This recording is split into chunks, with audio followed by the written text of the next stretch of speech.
반갑습니다. 예배의 자리에 오신 여러분들을 진심으로 환영하고 축복합니다. 우리는 계속해서 지금 사사기를 묵상하고 있습니다. 우리가 지난 시간에는 돌라와 야일이라는 두 명의 사사에 대해서 은혜를 나누었습니다. 이 돌라와 야일은 기존의 사사들과는 아주 구별되는 독특한 사사였습니다. 일반적으로 사사가 세워지는 어떤 공식 같은 것이 있습니다. 먼저 이스라엘이 하나님을 떠나 악을 행합니다. 하나님은 이스라엘을 곧바로 심판하지 않고 회개하고 돌아올 때까지 기다려 주십니다. 그러나 아무리 기다려도 이스라엘이 돌아오지 않으면 하나님은 보호의 손을 거두어서 대적들이 침입하도록 방치해 두십니다. 그러면 이스라엘은 대적들의 그 압제를 견디지 못하고 하나님께 부르짖게 됩니다. 하나님은 그 이스라엘의 부르짖음을 외면하지 못하시고 다시 사사를 세워 대적에게서 구원해냅니다. 지금까지는 이런 패턴으로 사사가 세워졌습니다. 그런데 이 돌라와 야일은 이 공식에서 완전히 벗어났습니다. 이스라엘이 하나님 앞에 악을 행하였다 이런 말도 없고, 이스라엘이 대적들 때문에 울부짖었다 이런 말도 없습니다. 먼저 이 돌라에 대한 기록을 살펴보면 돌라는 아비멜렉의 뒤를 이어서 사사가 되었고 이스라엘을 구원했다 이렇게 나옵니다. 돌라가 맡게 된 임무는 외부의 그 침입자와 맞서 싸우는 것이 아니라 아비멜렉이 온갖 탐심과 욕망과 우상 숭배로 무너뜨려 버린 이스라엘을 다시 일으켜 세우는 것, 이것이 바로 돌라가 맡은 사사의 임무였습니다. 아비멜렉은 권력을 얻으려고 이복 형제 70명을 무참히 살해했습니다. 또 스스로 왕이 되어서 서슬퍼런 이 칼을 휘두르는 철권 통치를 했고, 반대자들은 무참히 숙청을 했습니다. 아비멜렉이 고용했던 그 건달들과 폭력배들은 아비멜렉을 등에 업고 자기 세상인 것 마냥 행패를 부렸습니다. 백성들은 무거운 세금으로 피눈물이 흐르는 삶을 살았습니다. 아비멜렉이 통치하는 그 이스라엘에는 공의와 정의가 완전히 사라졌고 백성들은 고달픈 삶을 살았습니다. 아비멜렉은 자신을 지지하고 왕으로 세워주었던 이 세겜 사람들과도 전쟁을 치렀습니다. 세겜 사람들이 싸움에 져서 망대로 도망을 치자 그 망대와 함께 사람들을 불태워 죽였습니다. 같은 동족이요 친족이었지만 무참하게 진멸시켰습니다. 그런데 이 아비멜렉도 결국에는 이름도 알려지지 않는 어떤 여인이 던진 그 맷돌에 맞아 죽음을 당하게 됩니다. 이 아비멜렉 한 사람이 죽었다고 해서 곧바로 평화가 시작되거나 사회가 안정되는 것은 아닙니다. 오히려 이 권력의 공백이 생겼기 때문에 서로 그 권력을 차지하고자 악의 다툼이 벌어질 수도 있습니다. 이전보다 더 큰 혼란과 무질서가 생길 수 있습니다. 하나님은 이와 같은 상황에서 돌라를 사사로 세우셔서 이스라엘이 무너진 그 공의와 정의를 바로 세우고 이스라엘의 마음을 하나님께로 돌이키는 일을 하셨습니다. 이 돌라는 아비멜렉과는 완전히 정반대의 사람이었습니다. 돌라는 그 이름 자체가 벌레라는 뜻으로 북방 변두리에 살고 있던 비천한 가문의 사람이었습니다. 하나님은 그 폭군의 통치로 고통받는 이스라엘을 구원하시고자 자신을 벌레와 같이 낮게 여기는 겸손한 사람을 사사로 세우셨고, 그를 이스라엘의 중심부인 에브라임으로 오게 하셔서 사사로 활동하게 하셨습니다. 돌라는 자기 자신을 이 세상의 통치자로 여기지 않고 하나님 나라를 순례하는 나그네로 여기며 살았습니다. 땅에 있는 권력이나 재물에는 뜻을 두지 않았습니다. 그래서 돌라는 23년간 사사로 활동하면서 바알의 우상을 완전히 깨뜨렸고 백성들의 마음을 하나님께로 돌이키는 일들을 했습니다. 이스라엘을 정의와 공의로 다스림으로써 황폐해진 그 민심을 다시 수습할 수 있었습니다. 이제 돌라가 죽고 나서 야일이 사사가 되어서 그 바통을 이어받았습니다. 야일은 돌라가 심어놓은 평화의 열매를 잘 거두었습니다. 그래서 야일이 다스리는 시대에는 나라가 평안했고 경제적으로도 부흥을 했습니다. 야일에게는 30명의 아들들이 있었는데 그들에게 각자 어린 나귀를 주어서 타고 다니게 할 만큼 아주 부유했습니다. 또 하나의 성읍을 차지하는 것도 어려운 일인데 길르앗의 그 비옥한 땅 중에서 30개의 성읍을 회복시켰고 그것을 소유했습니다. 그래서 야일이 사사로 활동했던 이 22년 동안에는 우상 숭배도 없었고 전쟁도 없었습니다. 돌라와 야일이 통치했던 이 45년간 이스라엘은 평화를 누리게 됩니다. 그런데 여러분, 이 오랜 평화, 여기에는 이중적인 모습이 있습니다. 첫째로 이 오랜 평화는 누구나 다 그리워하고 좋아하는 아주 이상적이고 아름다운 모습입니다. 그러나 반대로 오랜 평화는 가장 위험하기도 합니다. 평화가 오랫동안 지속이 되면 사람들은 느슨해지고 나태해지기 시작을 합니다. 경계심이 무디어져서 유혹에 빠지기가 쉽습니다. 그래서 이 돌라와 야일이 죽은 후에 이스라엘은 하나님을 떠나 이방 우상들을 섬기게 됩니다. 그 결과 45년간 지속되었던 평화와 번영은 흔들리게 되었고 결국 이스라엘은 또다시 대적들에 의하여 억압당하고 고통받는 역사가 반복이 되게 되었습니다. 우리가 오늘 본문 6절 말씀을 같이 한번 읽어보겠습니다. 이스라엘 자손이 다시 여호와의 목전에 악을 행하여 바알들과 아스다롯과 아람의 신들과 시돈의 신들과 모압의 신들과 암몬 자손의 신들과 블레셋 사람의 신들을 섬기고 여호와를 버리고 그를 섬기지 아니하므로 이스라엘은 또다시 하나님의 목전에 악을 행했습니다. 그런데 여러분, 오늘 6절 읽으면서 뭔가 좀 이전과는 다르다는 생각을 하지 않으셨습니까? 보통은 어떻게 나오냐면 이스라엘 자손이 또 여호와의 목전에 악을 행하였으므로 이렇게 하고 끝이 납니다. 그런데 오늘 본문에는 길게 이어지면서 이스라엘이 어떤 악을 행했는지 자세하게 열거하고 있습니다. 과거에는 이스라엘의 우상 숭배가 주로 바알이나 아스다롯과 같은 바알 종교였습니다. 그런데 오늘 본문을 보시면 바알들과 아스다롯을 비롯해서 아람의 신들, 시돈의 신들, 모압의 신들, 암몬의 신들, 블레셋의 신들이 나오고 있습니다. 이 나라들은 이스라엘을 중심으로 해서 동서남북 사방에 있는 그 나라들입니다. 이스라엘은 그들과 함께 거주하던 가나안 원주민들의 우상뿐만 아니라 이제는 주변 나라들의 모든 우상들까지 끌어다가 섬기고 있는 그와 같은 상황입니다. 이전에는 가나안 원주민들과 함께 섞여 있었기 때문에 자신도 모르는 사이에 그들이 섬기는 바알 종교가 들어온 측면이 있었습니다. 그러나 지금은 그렇지 않습니다. 이스라엘은 이제는 자신들의 의지와 선택으로 다른 나라의 우상들을 마음껏 적극적으로 들여온 겁니다. 이것은 이스라엘의 우상 숭배가 절정에 달했다는 것을 보여줍니다. 더 충격적인 것은 6절 마지막에 보면 여호와를 버리고 그를 섬기지 아니하므로 이렇게 나옵니다. 과거에는 혼합 종교였습니다. 한 마음으로는 여호와를 섬기고 또 다른 마음으로는 바알과 아세라라는 이 바알 종교를 섬겼습니다. 그런데 이제는 여호와 하나님을 아예 버려버렸습니다. 주변 나라의 신들을 하나님의 자리에 두고 섬긴 겁니다. 그래서 그들이 하나님을 대신하여 섬긴 신들이 총 7가지의 종류가 나오는데 숫자 7은 성경에서 완전수를 뜻합니다. 다시 말하면 이스라엘이 완전히 우상 숭배에 빠졌다는 것을 보여주고 있습니다. 왜 이스라엘은 하나님을 버리고 주변 나라의 신들을 섬기게 되었을까요? 그 이유는 바로 평화와 번영 때문이었습니다. 이스라엘이 평화롭고 번영했던 것은 그들이 하나님을 잘 섬겼기 때문입니다. 그런데 이 평화와 번영이 오래 지속되다 보니 눈에 보이지 않는 하나님은 잊어버리게 됩니다. 그러면서는 이제 눈에 보이는 것들, 이것들이 더 중요하게 여겨집니다. 이스라엘은 자신들이 누리고 있는 이 평화와 번영을 하나님에게서 찾은 것이 아니라 외교 관계에서 찾기 시작을 했습니다.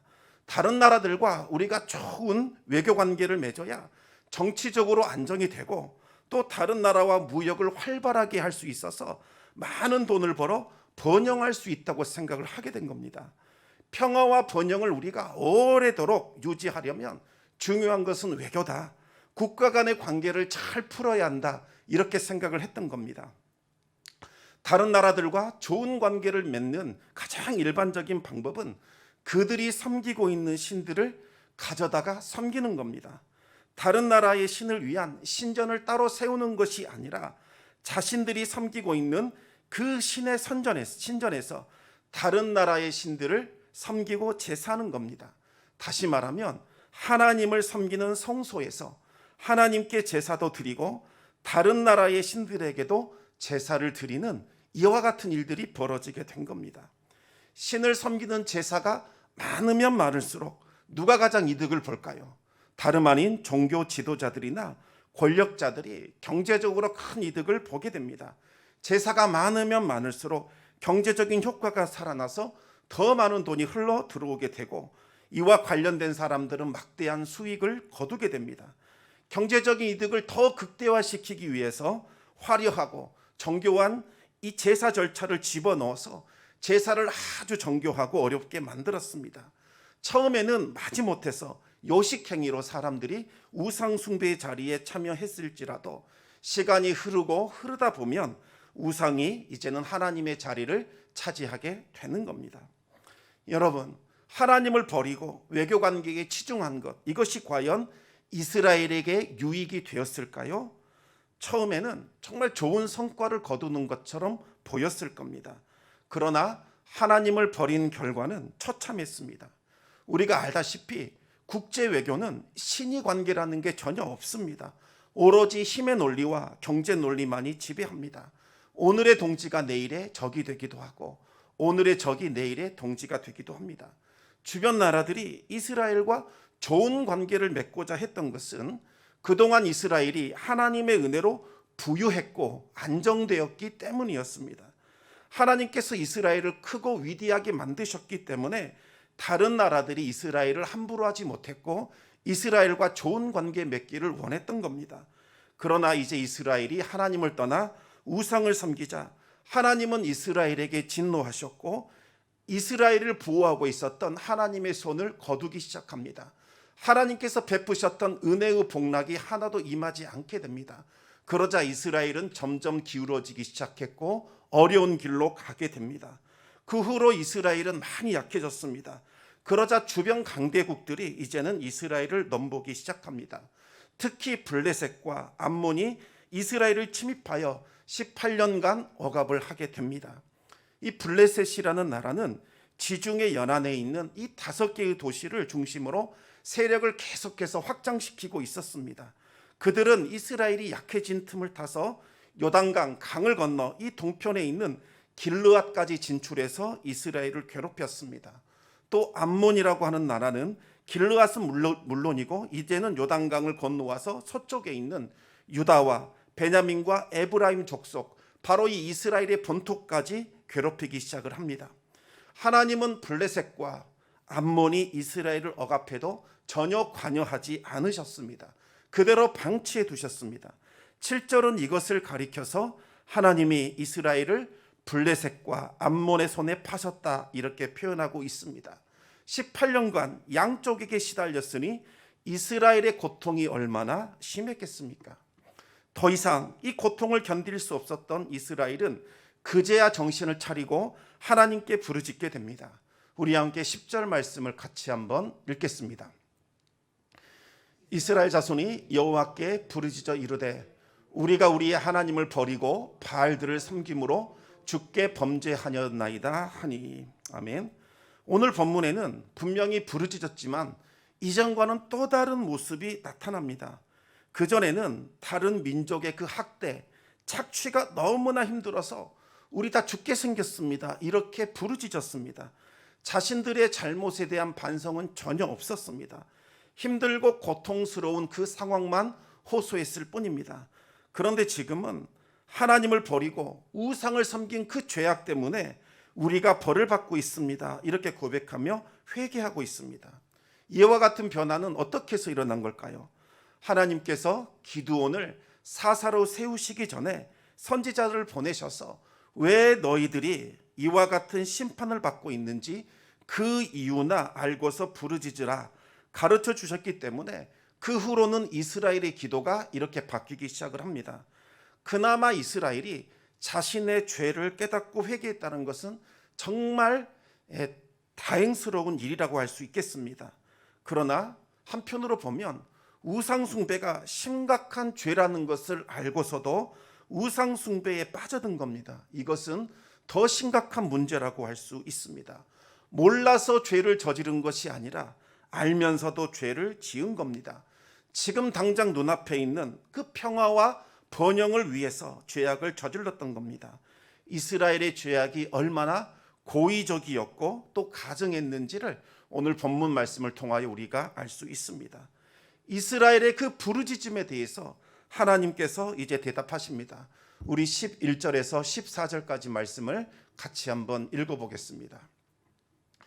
여호와께서 이스라엘 자손에게 이르시되 내가 애굽 사람과 아모리 사람과 암몬 자손과 블레셋 사람에게서 너희를 구원하지 아니하였느냐? 또 시돈 사람과 아말렉 사람과 마온 사람이 너희를 압제할 때에 너희가 내게 부르짖음으로 내가 너희를 그들의 손에서 구원하였거늘 너희가 나를 버리고 다른 신들을 섬기니 그러므로 내가 다시는 너희를 구원하지 아니하리라. 가서 너희가 택한 신들에게 부르짖어 너희의 환난 때에 그들이 너희를 구원하게 하라 하신지라. 아멘. 하나님은 지난날 이스라엘에게 어떤 구원의 은혜를 베푸셨는지 일일이 언급하셨습니다.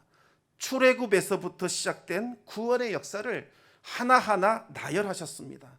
먼저 이 애굽과 아모리 사람들은 바로 이 출애굽과 가나안 땅을 정복했던 그 일들에 대해서 말씀하고 있는 겁니다. 블레셋은 사사 삼가를 세우셔서 구원하셨고 시돈은 사사 드보라를 통해서 시돈 사람 시스라에게서 구원하신 일을 의미합니다. 마온은 미디안 사람인데 사사 기드온을 통해서 그들을 구원하셨습니다. 하나님께서 과거에 구원하셨던 그 일들을 일일이 언급하신 것은 지금까지 계속해서 이스라엘을 구원해 주셨지만 이스라엘은 그때뿐이었고 시간이 지나면 또다시 하나님을 떠나 우상을 숭배하며 죄악을 범했다는 것을 지적하고 있는 겁니다. 이스라엘이 하나님을 버리고 다른 신들을 섬겼으니 다시는 너희들을 구원하지 않겠다 말씀하시면서 너희가 택한 신들 그들에게 부르짖어서 그들이 너희를 구원하게 하라 이렇게 말씀하셨습니다. 이스라엘의 부르짖음을 하나님께서 거부하신 겁니다.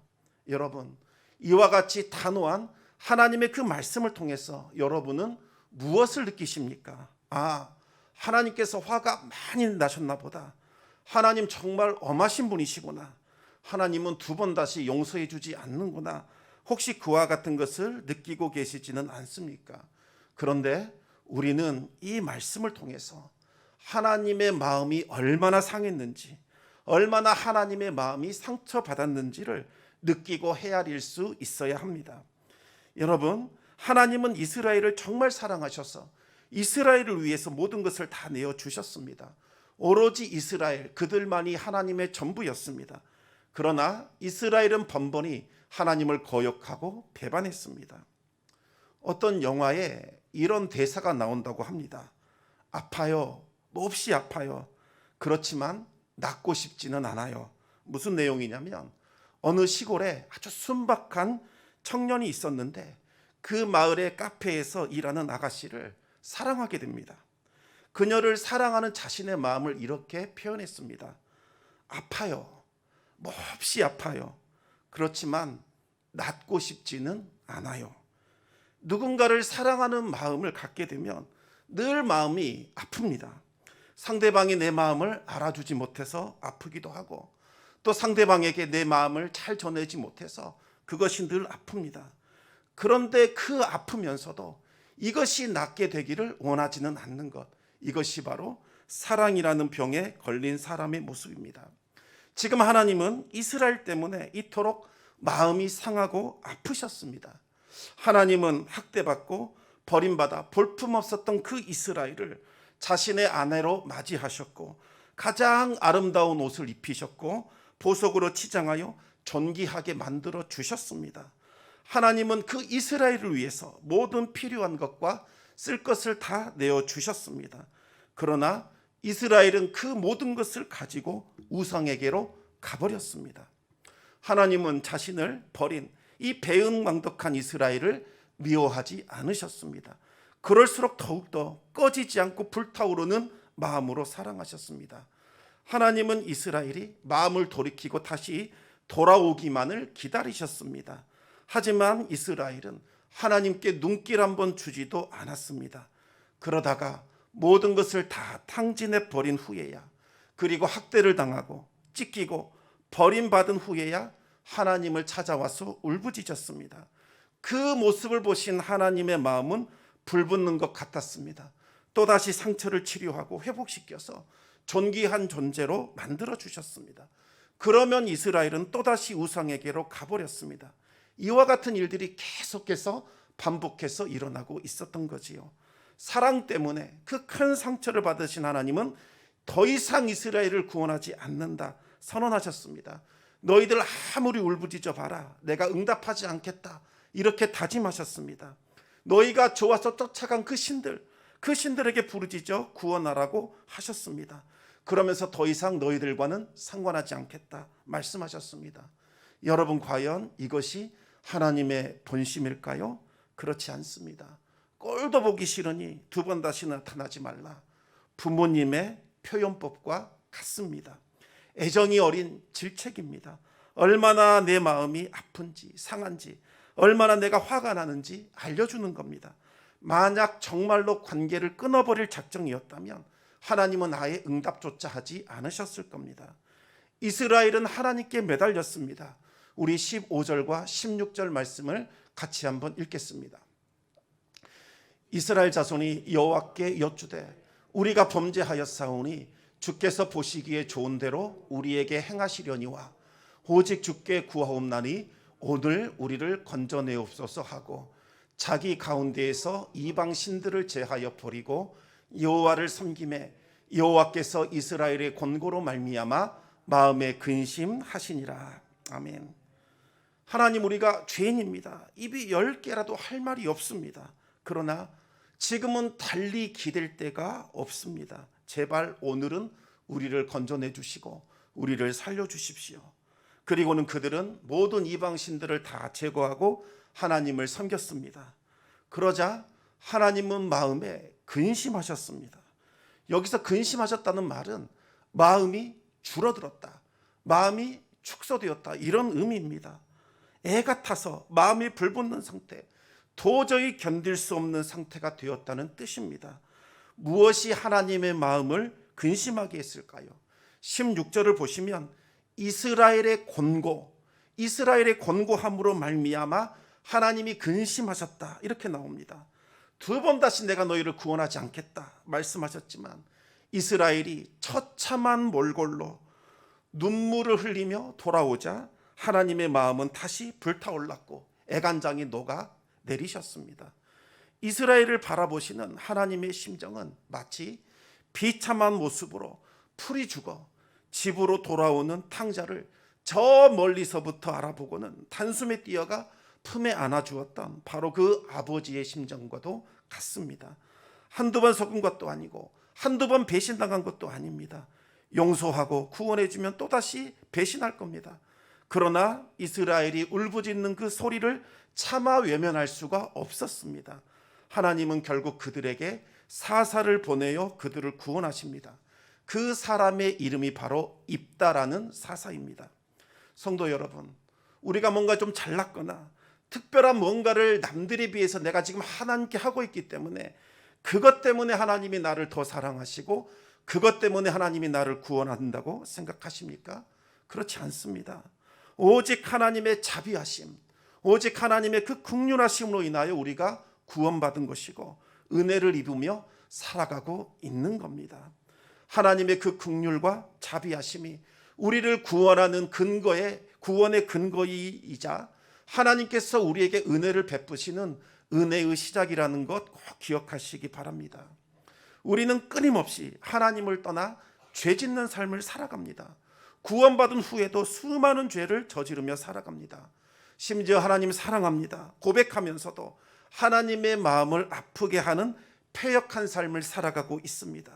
그러다가 힘들고 어려운 상황을 만나면 잘못했다고 빌면서 다시는 그렇게 살지 않을 테니 이번 한 번만 은혜를 베풀어 달라고, 살려달라고 애원을 합니다. 또 그렇게 하나님의 은혜를 받은 후에는 또다시 배신하여 하나님의 마음을 아프게 합니다. 그것이 바로 우리가 살아가고 있는 삶의 모습입니다. 그럼에도 불구하고 하나님은 그런 우리를 변함없이 사랑하시고 또 죄 지을 것 알면서도 용서해 주시고 은혜를 베풀어 주십니다. 여러분, 자녀들이 언제 처리될까요? 자신을 위해서 가슴을 치며 울고 있는 그 부모의 눈물을 볼 때, 부모의 부르짖는 소리를 들을 때에 그제서야 성숙해집니다. 아, 이게 부모의 마음이구나. 그때 비로소 자녀들은 처리들고 성숙해지지요. 우리의 신앙도 마찬가지입니다. 죄인된 나를 위하여 가슴을 치며 우시는 그 하나님의 눈물을 우리가 볼 때에, 하나님의 그 상한 마음을 느낄 때에 비로소 우리의 신앙이 성숙해지기 시작하는 겁니다. 우리가 하나님의 마음을 헤아리게 될 때에 우리의 신앙은 새로운 차원으로 들어가게 되는 겁니다. 하나님의 그 눈물과 하나님의 그 아픔을 이해하게 될 때에 그제서야 비로소 우리는 죄를 멀리하게 되고 거룩한 삶을 살고자 하는 욕망을 갖게 되는 겁니다. 사랑하는 성도 여러분, 십자가는 죄인된 우리를 향하여 하나님께서 찢겨지신 그 상한 마음과 눈물과 탄식이 점철되어 있는 하나님께서 보내신, 하나님께서 확증하신 하나님의 사랑의 표징입니다. 십자가를 깊이 묵상하심으로 우리를 향한 그 하나님의 사랑과 자비를 느껴보시기 바랍니다. 우리를 위하여 십자가에 달리시사 온몸이 찢겨지시고 그 피를 쏟아내시며 하나님께 저주와 형벌을 받아 어찌하여 나를 버리시나이까 외치며 마지막 숨을 거두셨던 그 예수님을 통하여 우리를 향한 하나님의 사랑을 다시 한번 생각해 보시기 바랍니다. 하나님은 지금도 우리의 아픔과 슬픔을 애틋한 눈으로 바라보시면서 마음의 아픔과 근심을 느끼고 계십니다. 그 하나님을 기억하시기 바랍니다. 그리고 그 하나님의 마음을 헤아리며 오늘 하루도 우리에게 주어진 삶을 하나님과 동행하며 살아가시기 바랍니다. 바로 그 하나님의 사랑과 은혜 안에서 다시 일어나 걷게 되기를 우리 주님의 이름으로 축원합니다. 이 시간 우리 함께 말씀을 기억하며 기도하는 시간을 갖도록 하겠습니다. 우리의 신앙이 언제 성숙할까? 하나님 앞에 기도를 많이 하고 수많은 봉사를 하고 수많은 구제를 하고 정말 열심히 그렇게 뭔가를 할 때 우리의 신앙이 성숙해지는 것이 아니라 하나님의 마음, 아버지 하나님의 마음을 느낄 때에 늘 실수하고 넘어지고 또 하나님 앞에 죄짓고 그렇게 하나님 앞에 돌아오는 우리를 변함없는 사랑으로 맞아주시고 안타깝게 보시고 우리의 처참한 모습을 보면서 가슴을 치며 아파하시는 그 하나님, 그 하나님의 마음이 헤아려질 때에 우리는 비로소 신앙의 성숙이 일어나게 되고 우리는 죄를 멀리하게 되고 하나님 안에서 거룩한 삶을 추구하고자 하는 삶의 욕망이 생겨나게 되는 겁니다. 하나님, 이 저녁에 십자가 사랑이 다시 느껴지게 하여 주시고 하나님의 마음을 헤아릴 수 있도록 인도하여 주시옵소서. 그래야 우리의 신앙이 다시 회복되게 하여 주시고 성숙한 신앙을 가질 수 있도록 역사하여 주시옵소서. 그렇게 기도함으로 주님 앞에 나아가겠습니다.